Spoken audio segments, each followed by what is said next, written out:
Bueno, ahorita vamos a ver la comprobación del funcionamiento del amplificador inversor.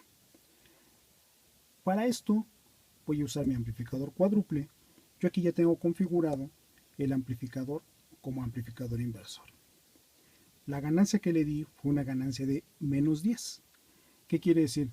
Yo puse una resistencia de retroalimentación o R2 con un valor de 10 kilo ohms y un valor de entrada de 1 kilo ohm. Con esta relación de R2 entre R1 nos va a dar una ganancia de 10. Ahora, voy a aplicar a la entrada inversora una señal, aquí se puede ver, una señal de aproximadamente 1.3 volts, pico pico de alterna.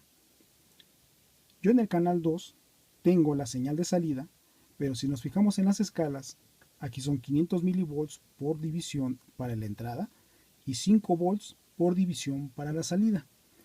Digamos que proporcionalmente son 10 veces. Aquí yo tengo la medición en el que nos dice que el valor pico pico en la entrada es de 1.34 volts. El valor a la salida es 13 volts. Claro, aquí varía por el ruido. ¿Qué quiere decir entonces?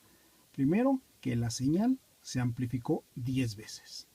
La otra característica es que si movemos la salida, nos damos cuenta que la señal, aparte de ser amplificada 10 veces, ahora es invertida. Con esto ya comprobamos el funcionamiento del amplificador operacional en configuración amplificador inversor. Ahora, ¿qué voy a hacer? Voy a simplemente a cambiar los valores de entrada, mínimo o máximo.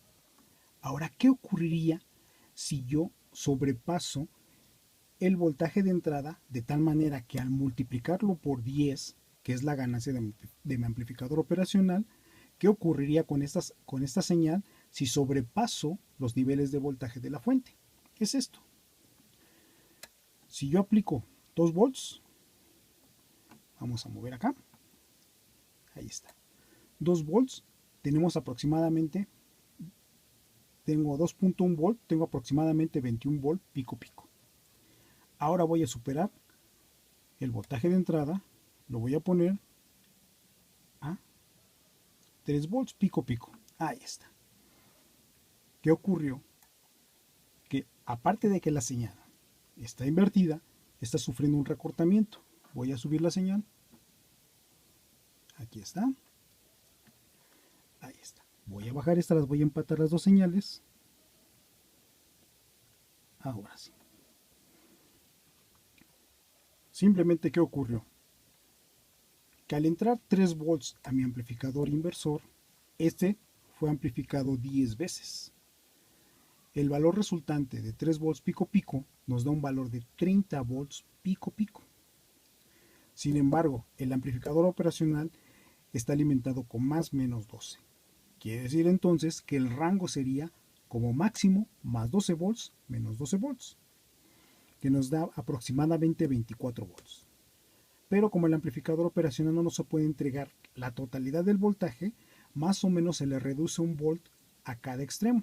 Por lo tanto, de los 24 volts realmente nos puede entregar únicamente aproximadamente 22 volts.